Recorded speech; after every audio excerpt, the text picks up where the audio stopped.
Today's topic is percent composition. It's a real cute, real sweet topic that I think is going to be very enjoyable for you guys, especially coming off of molar conversions, which requires a little bit more thinking and skill. So first of all, what is percent composition? Percent composition is the percent by mass of each element in a compound. Now, technically, percent composition isn't just strictly a chemistry term. If I wanted to, I could say, in general, the percent composition is just a mass of a part over a mass of a whole. And since it is a percentage, you multiply that number by 100. So it's just showing what fraction that specific part that you're looking at is of the entire whole thing. But in chemistry, our part is going to be elements and our whole is going to be an entire whole compound. So in chemistry, we are able to calculate and figure out the percent of each element in a compound utilizing this formula, which yes, we will practice doing here in a little bit. But to kind of give you an idea, start to thinking what we're doing here, think about sucrose. So sucrose's formula is C12H22O11. Okay, that's a covalent molecule because they're all nonmetals. I could ask you how to find the molar mass of this. You would know that, okay, I got to grab carbon's molar mass from the periodic table, 12.01, and multiply it by 12 because there are 12 carbons in the formula. Hydrogen, his molar mass is 1.01, and there are 22 hydrogens in that formula, which is why we multiply that section by 22. And then finally, oxygen's molar mass of 16, multiplying that by 11. So the overall molar mass of that entire sucrose compound is 342.34 grams per mole. But how much of that total mass does each one of these elements contribute? How much percentage-wise does the carbon part contribute? What about the hydrogen part? What about the oxygen part? Are they all contributing equally? Well, no. So if I look at kind of a pie chart of this showing which percentage each element contributes here, is hydrogen, you guys, only contributes like about 6.5%. Even though there were 22 hydrogens in that formula, hydrogen being so tiny, by mass isn't really pulling that much of the overall mass of the compound. Okay, oxygen actually carries about half of the mass and carbon makes up the remaining piece. But one thing I want y'all to look at, out of all of the elements in there, which there are only 3 of them, all of them add up to 100% because the total percentage that each element contributes to the whole compound has to add up to 100. All right, real quick, how to find the percent composition of a compound. You need to write the correct formula for the compound. Nomenclature, again, that is step number 1. If we can't get a compound's formula written down, we're not going to do anything else correct. Then once you have the correct formula for the compound, you get to find the molar mass of the compound. We've done this before. It's the decimal number from the periodic table. Then I'm going to divide the total molar mass of each one of the elements by the molar mass of the entire compound, or the whole. And then I multiply by 100 to convert my results to a percent. And since we're doing percentage, we know there's not a sig fig rounding because it's not a direct measurement. It's just a percentage representation. In my class, we like to do rounding to the hundredths place for that percentage. I hate writing steps down, but I do it because it is like, at least now you have committed to how you solve for this. But basically how to solve for percent composition is you're just looking at this formula here, which this formula will always be provided for you. So that's always good to know. Okay, let's bounce down and see if we can maybe do some practice examples for percent composition. So we're totally going to need our calculator because we're mathing, right? Mathing today. We're doing math today. We're totally going to need our periodic table because percent composition's foundation is molar mass, which is the decimal number from the periodic table. Okay, let's see. Maybe zooming in might be too much. I feel like that might be too much. Maybe not. We'll roll with it. We'll see. Okay, it says find the percent composition of oxygen and potassium in potassium oxide. Okay, what do I do first? Well, first you have to figure out what the formula is of the compound. I've got potassium oxide. Potassium, this is an ionic compound between the cation metal potassium and the anion non-metal oxygen. Potassium's a group 1. He's got a +1 charge.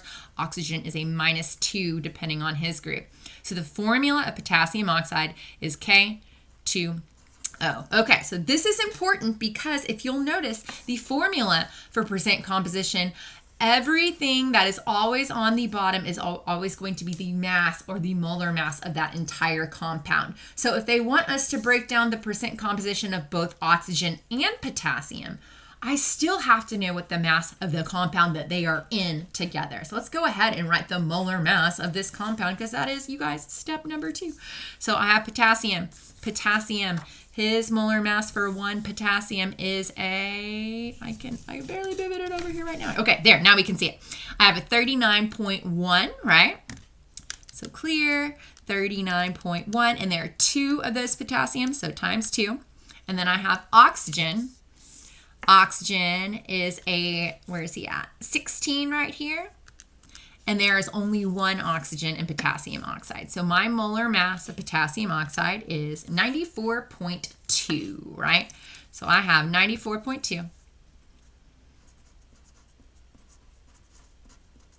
And the units for a molar mass are grams per mole. Now, I'm not looking for you writing down separately off to the side your 94.2. I will be looking for it in your work shown when you're plugging into this percent composition equation, okay? But sometimes I like to just get myself started in the correct way by committing that molar mass down.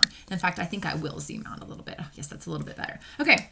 So they're having me find the percent composition of oxygen and potassium. So there are going to be 2 separate problems that I have to solve for.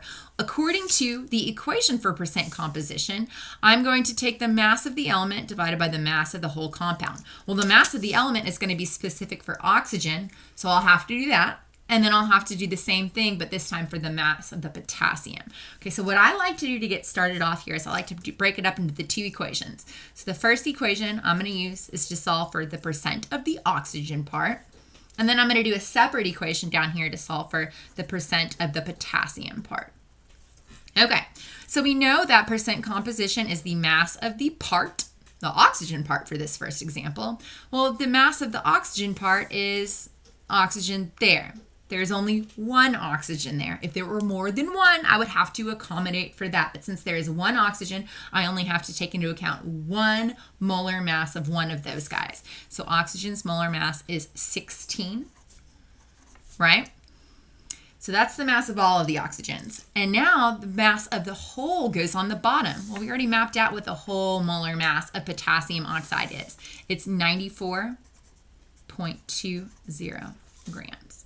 Okay, so the part of the oxygen and the whole of the compound, and then I multiply by 100.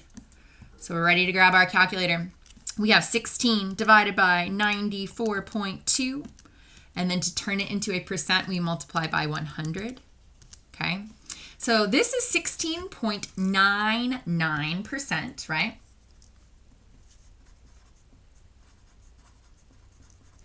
So my compound is made up of 16.99% oxygen by mass. So now I'm going to do the same thing for potassium. Okay, potassium is still of the same compound of potassium oxide here. So the molar mass on the bottom is still going to be 94.20 grams. But what's going to be different is that the number on top is going to express the mass of the potassium part of the compound. And so you're all like, great. Potassium's molar mass was 39.10. And so I'm going to write 39.10. Well, time out. That would be the mass of just 1 potassium. How many do I have? I got 2 of them. So yes, good for you. You found the molar mass of potassium is 39.10, but I have to multiply that number by 2. And that is the number that's going to go on the top, because that tells me the mass of all of the potassium in that compound. And there are 2 of them. So I have 78.2, right? And then I'm going to multiply by 100. So we go 78.2 divided by 94.2, and then multiply by 100. And we get 83.01%. 83.01% potassium. So out of both of the elements that make up potassium oxide, potassium's contributing a lot more to the overall mass of the compound than oxygen is. Now here's a quick little way to check yourself, you guys. The numbers of the percent composition of every element that you've done have got to add up to 100. If there is only potassium and oxygen in this formula, I hope that adds up to 100, because if it does not, then there is something else going on there which is invisible, and that's got to be a problem, right? So one thing I want us to keep in mind is all percents should add up to 100%, which is really cool. Okay, I'm going to do example number 2. So example number 2, I mean, these are all gone. Y'all were using the same equation every single time, but I gave y'all multiple examples because there are different ways that y'all may see the questions being phrased, and I wanted y'all to get comfortable about not being afraid of the way a question is worded. Okay, so for example number 2, it says find the percent composition of all elements in copper 1 sulfate. Just all of them. Well, let's figure out what all elements we have in copper 1 sulfate by writing the formula for copper 1 sulfate. Oh, copper 1 sulfate. That means that copper has a +1 charge. Thank you, Roman numeral. And sulfate is my polyatomic ion who has a -2 charge. So the formula for copper 1 sulfate is Cu2 and then SO4. There's only one sulfate because of the copper had a +1 charge from that crisscross. Okay, so let's figure out what his overall mass of that entire compound is, because that's going to be on the bottom of every single one of our fraction parts for our percent composition calculation. Okay, so copper's molar mass is, and I'm going to stop bringing my periodic table too much over here because it gets kind of sloppy and messy, 63.55, and I have 2 coppers, so I need to multiply that by 2. The next element that I see is a sulfur, right? So sulfur's molar mass is 32.07. And then the last, and I only have 1 sulfur. And then the last element is oxygen. Oxygen is always 16, and it looks like I have 4 of him. Oh, so times 4. Yes? Okay, let's see. That looks good. So that's the overall molar mass of my compound, 223.17 grams per mole. So that's going to be a thing that goes on the bottom of every single one of my percent composition things. But they're having me find the percent composition of all of the elements. Well, there are 3 of them. I've got copper, I've got sulfur, and I've got oxygen. So I need to set up some space for me to do all 3 of those processes. So this, I'm going to solve for the percent composition of copper. And then I'm going to do the percent composition of sulfur. And then finally, the percent composition of oxygen. All right, but every single one of these is going to be the part over the whole times 100. And then the part over the whole times 100. And then the part over the whole times 100. In fact, I can already fill in the bottom part of each one of these things. The bottom part is always going to be the same. That's the same 223.17 grams. 223.17 grams. And 223.17 grams. One thing I want you guys to notice, this number is the molar mass, which is the number of grams per mole. I've dropped the per mole here when I've substituted things in because it does not really matter the amount of something you have. These can all be understood to be a mole of something. It'll make not a difference at all. I'm just focusing on a part versus the whole. Yes, it is the part of a mole versus the whole of a mole, but the ratio there is the same. And if that did not mean anything to you, it's fine. I'm going to move on with our life. Okay, so now I got to do the mass of all of the coppers in the compound. Well, all of the coppers, all 2 of them, is going to require me to multiply the original molar mass of my copper, which was 63.55 times 2. So that's the mass of all of the copper. I got 127.1. Right? Let's go ahead and do that calculation. So I'm going to then take that number and divide it by 223.17, and then multiplying that by 100 to make it a percent. So that's 56.95%. Copper. All right, so that's more than half of the percent by mass is coming from the copper part. Let's see what percent by mass is coming from the sulfur part. Okay, well, I know that sulfur's molar mass is 32.07. How many sulfurs do I have? Just 1. So guess what? 32.07. Yep. So I grab my calculator and I go 32.07 divided by that total mass of 223.17 times 100, and I get 14.37% sulfur.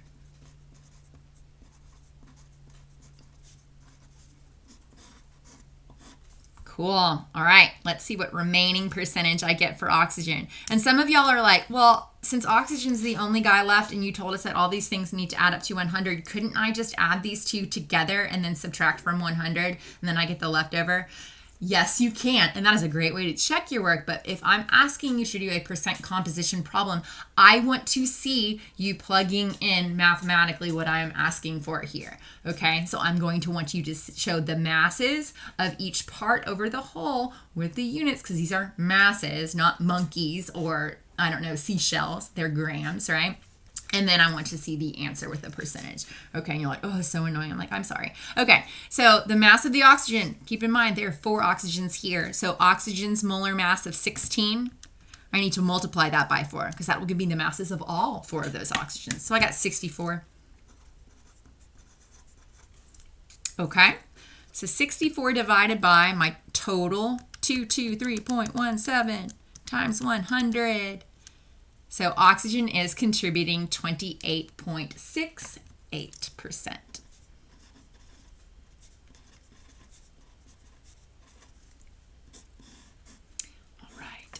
All right. And so, yes, these do add up to 100. One thing to keep in mind, and I think it even showed that on our little pie chart graph that we saw for sucrose. When I said, oh, they all add up to 100, y'all probably saw, it said 100.01%.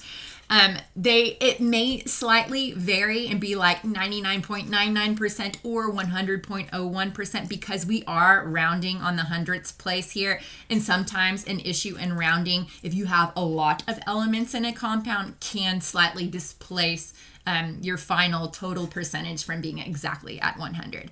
So don't freak out if you're like, wait, it's not exactly there. Mostly just use that as an indicator if you're off on your math. If you get something that's like a 54% or like a 293%, that's not anywhere close to 100. Go back and check your math.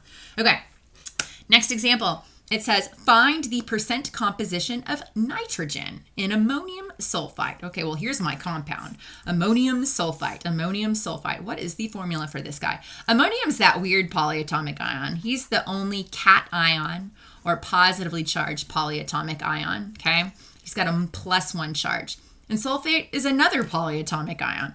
He's SO3 with a -2 charge. So the formula for ammonium sulfite is going to be NH4, 2, and then SO3. So I have 2 ammoniums needed to cancel out that 1 sulfate to make the overall ionic compound neutral. Okay, cool. So woo, this is going to be a fun total molar mass for this guy. So I've got how many nitrogens? 2 nitrogens. So each nitrogen, he has a molar mass of 14.01, and I said I have 2 of them, so 14.01 times 2. And then I've got hydrogen up next. Hydrogen, his molar mass is 1.01. And there are 4 times 2 is 8. And then the next element I have is sulfur. There's only 1 sulfur, and his molar mass is 32.07. And then finally, oxygen. I have 3 of them. Oxygen's molar mass is 16, so 16 times 3. So the total molar mass here of ammonia or ammonium sulfite is 116.17. So 116.17 grams per mole. So there are that many grams in every 1 mole. So if I were to do the percent composition of a mole of a sample of this thing, we would just be saying that's however many grams. Okay, so it says find the percent. So I'm not doing it of all of the elements. I could do it for all the elements, and you got 4 different elements in there, and that would be a lot of work. But I'm just doing it for nitrogen. Okay, that's not too bad. I just want to focus on the nitrogen part. We can do that. Up here on the top is going to be the mass of the nitrogen part. Down here on the bottom is the mass of the whole part, which we just calculated. Okay, the nitrogen, but it needs to be both of the nitrogens. Each nitrogen's molar mass is 14.01, and there are 2 of them, so I just have to multiply that by 2. So my total mass of all the nitrogens is 28.02. And then I multiply that by 100, right? So I got 28.02 divided by the total molar mass, 116.17. And and then multiply by 100. And I get 24.1. I'm going to round up that last one because of the 9 behind it to a 2. So 24.12. 24.12% nitrogen. Cool. Last little quick cute problem. This sometimes trips y'all up sometimes. Keep in mind, y'all, in its simplest sense, percent composition is the mass of a part and mass of a whole. Part over whole. Part over whole times 100. We've been using molar masses here because they didn't give us any other numerical information, right? I don't have like actual masses to go off of, so I had to assemble my molar masses here to help me get through these problems. But what if you're given actual masses, like actual numbers with grams? Oh, we're going to freak out. We are not going to freak out. Guys, it's just mass of the part over mass of the whole. You may not even have to do molar mass stuff. If they don't give you actual masses, then molar mass in your periodic table is going to be helpful for you. But down here, look, let's read this. Find the percent composition of a compound formed when 29.0 grams of silver reacts with 4.30 grams of sulfur. You're like, oh my gosh, oh my gosh, oh my gosh. Okay, well, first of all, they're only telling me I have silver and sulfur. There are 2 elements in these compounds. They also said we want to find the percent composition of who? If they just say find the percent composition and they leave that as is, they're expecting you to find the percent composition of each one of the elements in the compounds. They're like, hey, give me the breakdown of the percentages of that compound. So I know I'm going to have to solve for the percent of silver. And then I'm also going to have to solve for the percent of sulfur. It's still part over whole times 100, right? Well, where am I going to get the parts and where am I going to get the wholes? Y'all, look at this, 29.0 grams. That's the part. And oh my gosh, here's another part. These masses are the masses of just the silver part and the mass of just the sulfur part, right? Okay, cool. So the mass of the silver part for my silver equation is 29.0 grams. And then the mass of the sulfur part for my sulfur equation is 4.30 grams. Amazing. Well, how am I going to get the whole? Well, y'all, that's the only stuff in there. We're going to add them together, right? So adding these together, we know the whole is equal to, let's see, calculator, tell me, 29.0 plus 4.30. I get 3.33 or 33.3 grams. Yes? And you were like, oh my gosh, what is the sig figs going on here? The end goal here, you guys, is to get to a percentage, which we know we do not round to a certain number of sig figs because it's not a measurement. It's a way to represent the percentage of something. So I don't have to care about my rounding. I can keep these numbers as is. So this is my whole for my entire compound. So I have 33.3 grams. 33.3 grams. Yes? So we're ready to figure out what this is. Here we go. I'm excited. So my first guy for my silver, I have 29 divided by 33.3 times 100. And I get 87.0. I have to round that 8 up to a 9. So 87.09% silver. And then for my sulfur, let's see, I have 4.3 divided by 33.3 times 100. I get 12.91% sulfur. And yep, since those are the only 2 elements in this compound, those numbers are going to add up to a 100%. So this is a very, very, very straightforward concept. It's just the part over the whole. If they give you actual masses, great, you know your masses, right? If they don't give you masses, like in the first 3 examples, which is typically how we see percent composition problems worded, we know that we're going to have to do sneaky things like find our molar masses, which means we'll need to know what formula we're trying to calculate the molar mass for, which means we'll be using our periodic table a lot for this. But this is percent composition. Guys, it's just the mass of the element over the mass of the whole compound times 100, represent in a percentage. Okay, amazing.